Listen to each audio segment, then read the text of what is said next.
Estamos de volta, pessoal. Vamos lá. Mais uma questão. Questão do concurso número 14, questão número 1. Gustavo está sendo regularmente processado perante o Tribunal do Júri da comarca de Niterói, Rio de Janeiro, pela prática de crime de homicídio simples, conexo ao delito de sequestro e cárcere privado. Os jurados consideraram-no inocente em relação ao delito de homicídio, mas culpado em relação ao delito de sequestro e cárcere privado. O juiz-presidente, então, proferiu a respectiva sentença. E, resignado, o Ministério Público interpôs apelação, sustentando que a decisão dos jurados fora manifestamente contrária à prova dos autos. A defesa, de igual modo, apelou, objetivando também a absolvição em relação ao delito de sequestro e cárcere privado. O Tribunal de Justiça, no julgamento, negou o provimento aos apelos, mas determinou a anulação do processo desde o ato viciado, inclusive com base no artigo 564, inciso 3, a linha I do Código de Processo Penal, porque restou verificado que, para a constituição do júri, somente estavam presentes 14 jurados. Nesse sentido, tendo como base apenas as informações contidas no enunciado, responda justificadamente às questões a seguir. Volta aqui, pessoal. Aqui é uma questão relacionada ao Tribunal do Júri. É uma questão que quer saber se você tem conhecimento a respeito de nulidades. A questão que o examinador coloca diz respeito à quantidade de jurados, o número de jurados. Para a formação do Tribunal do Júri, são intimados a comparecer à sessão de julgamento 25 jurados. São intimados 25. Porém, pode ser que um esteja doente, um foi trabalhar, outro se esqueceu, e não haja os 25 não compareçam. A lei estabelece que deve estar presente pelo menos 15 jurados. Se houver menos do que 15 jurados, há o quê? Há uma nulidade. Muito bem. Aqui na situação, o Gustavo ele foi condenado por um crime de sequestro e cárcere privado e foi absolvido pelo crime de homicídio. Mas quem condenou foi o Tribunal do Júri. Muito bem, o Ministério Público apelou e a defesa também apelou. Só que o Ministério Público ele não alegou nenhuma nulidade. O Ministério Público alegou somente a questão da absolvição em relação ao crime de homicídio, dizendo que o julgamento, o veredito dos jurados era manifestamente contrário à prova que estava no processo, que estava nos autos. Muito bem. O que o examinador quer saber de você aqui? A nulidade apresentada pelo tribunal é absoluta ou relativa? Dê o respectivo fundamento legal. A ausência de pelo menos 15 jurados caracteriza uma nulidade absoluta.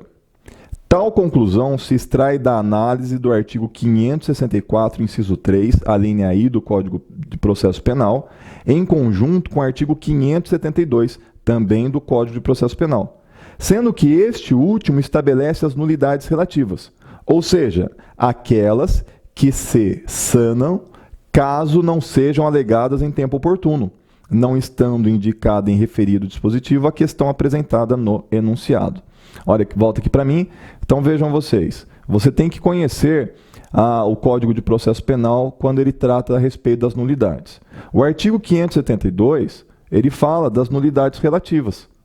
Muito bem, o que está no 572 é nulidade relativa. Se não está no 572, não é nulidade relativa, por conclusão, lógica é nulidade absoluta. O que consta no artigo 564, inciso 3, a linha I, é justamente a nulidade em decorrência de haver menos de 15 jurados na composição do Tribunal do Júri. Muito bem, essa quantidade mínima de jurados não está no rol do 572, então é uma nulidade absoluta. Essa é a questão que o examinador lhe faz, se você sabe que essa nulidade é absoluta ou relativa, no caso ela é absoluta. Segunda parte da questão. A decisão do Tribunal de Justiça está correta? Volta aqui para mim rapidinho. Qual decisão? A decisão de reconhecer a nulidade. Ele poderia ter reconhecido a nulidade? E, pessoal, não pode. O Tribunal de Justiça ele não pode reconhecer nulidade, seja ela absoluta ou relativa, que seja contrária ao réu. Contrária ao réu. se não foi formulada pela acusação. Então, se a acusação não formulou não ventilou em seu recurso a nulidade, seja ela absoluta ou relativa, então o tribunal não pode reconhecê-la de ofício se for contrária ao réu, mesmo havendo recurso do Ministério Público. Porém, no recurso ele nada fala a respeito da nulidade. Então vamos lá a resposta. Não foi correta a decisão, tendo em vista que a nulidade declarada pelo Tribunal de Justiça prejudica o réu. E, uma vez que não foi aventada a referida nulidade pela acusação, o Tribunal de Justiça não poderia tê-la reconhecido, nos termos do verbete da súmula 160 do STF, que diz que é nula a decisão do tribunal que acolhe contra o réu nulidade não arguida no recurso da acusação, ressalvados os casos de recurso de ofício. Volta aqui para mim, mais uma vez aqui, direito simulado. Você lendo os artigos referentes à nulidade, você tropeça nessa súmula. Você vai lá para a súmula, você vai conseguir formular uma resposta como essa aqui. Muito bem. Prosseguindo, questão número 2. Mário foi condenado a 24 anos de reclusão no regime inicialmente fechado, com trânsito em julgado no dia 20 de abril de 2005, pela prática de latrocínio. Artigo 157, parágrafo 3º, parte final do Código Penal. Iniciou a execução da pena no dia seguinte. No dia 22 de abril de 2009, seu advogado devidamente constituído nos autos da execução penal, ingressou com pedido de progressão de regime, com fulcro no artigo 112 da Lei de Execuções Penais. O juiz indeferiu o pedido com base no artigo 2º, parágrafo 2º da Lei 8.072, argumentando que o condenado não preencheu o requisito objetivo para a progressão do regime. Como advogado de Mário, responda de forma fundamentada e de acordo com o entendimento sumulado dos tribunais superiores aos itens a seguir. O examinando deve fundamentar corretamente sua resposta. A simples menção ou transcrição do dispositivo legal não pontua. A. Excetuando-se a possibilidade de habeas corpus, qual recurso deve ser interposto pelo advogado de Mário e qual o respectivo fundamento legal? Nos termos do artigo 197 da Lei de Execução Penal, das decisões proferidas pelo juiz da execução penal, caberá recurso de agravo. Volta aqui para mim rapidinho. Pessoal, essa questão aqui está vendo. Eu acho que, se eu não me engano, é a terceira vez que nós falamos dela aqui em sala, aqui em aula, aqui nessa sala virtual de aula. Muito bem. Vai perguntar, da decisão de juiz da execução penal, cabe qual recurso? Sempre é recurso de agravo, artigo 197 da Lei de Execução Penal. Então, aqui o examinador estava bonzinho, coração de mãe, ele deu de graça essa questão para você. B. Qual a principal tese defensiva?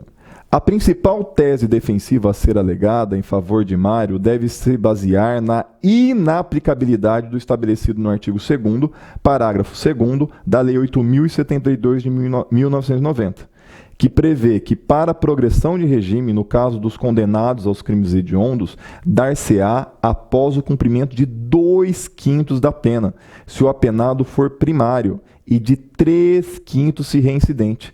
Isso porque tal previsão foi estabelecida pela Lei 11.464 de 2007 e é mais gravosa para o condenado. E nos termos do verbete da súmula 471 do STJ, os condenados por crimes hediondos ou assemelhados cometidos antes da vigência da Lei 11.464 de 2007, sujeitos ao disposto no artigo 112 da Lei 7.210 de 1984, para a progressão de regime prisional, sendo a situação que se encontra Mário, vou ler de novo, para a progressão de regime prisional, sendo a situação que se encontra Mário, o qual foi condenado no ano de 2004. Volta aqui para mim, veja você, o Mário, ele praticou um crime de latrocínio. Latrocínio é crime hediondo. Pessoal, dica, pegue a Lei 8.072 e veja quais são os crimes hediondos. Você leia, estude, vá para a prova sabendo, conhecendo essa lei. Porém, na prova, durante a prova, enquanto você estiver fazendo, não confie na sua memória. Pegue a Lei 8.072 e veja se o crime cometido por Mário é hediondo ou não, se está no rol estabelecido pela lei. Tá certo? Por quê? Porque pode ser que o examinador coloque um crime e diga que o juiz considerou hediondo, mas na verdade não está naquele rol. Então isso aí vai ser uma tese de defesa para você. No caso aqui é crime hediondo sim, então você tem que saber isso, você tem que conhecer essa lei. Agora tem uma questão. O artigo 2º, parágrafo 2º da Lei 8.072 sofreu uma alteração. E essa alteração, ela se deu em 2007. Só que o Mário foi condenado em 2004. Ora, se ele foi condenado em 2004, o crime então foi praticado antes. Isso quer dizer que se a lei que foi alterada é uma lei que agrava a situação do réu, então não pode ser aplicada para Mário. Aí tem mais um detalhe. O artigo 112 da Lei de Execução Penal, ela é citado pelo examinador. Então eu vou lá no artigo 112. Quando eu vou no artigo 112, embaixo dele, o coordenador do código, ele faz uma referência a uma súmula, que é esta súmula que eu trouxe para vocês, 471 do STJ. Meus queridos alunos, além de entender os institutos jurídicos, você está conseguindo entender como é que se responde uma questão da OAB? Algo que eu percebo muito nesses anos que eu dou aula na faculdade é que os alunos têm muita dificuldade de formular uma resposta. E eu não fiz nada demais, além de, utilizando as regras da língua portuguesa, pegar o que está na lei, pegar a súmula, fazer as conexões e escrever uma resposta, transcrever uma resposta de forma lógica à pergunta formulada pelo examinador. Então, eu espero que você esteja aprendendo isso, aqueles alunos que têm mais dificuldade para entender que escrever, você não aprende, não nasce sabendo escrever. O escrever bem você pode aprender. E espero que você esteja aprendendo. Aqueles alunos que já sabem escrever, então é um problema a menos com o qual você tem que se preocupar. Vamos fazer mais um intervalo e já já nós voltamos.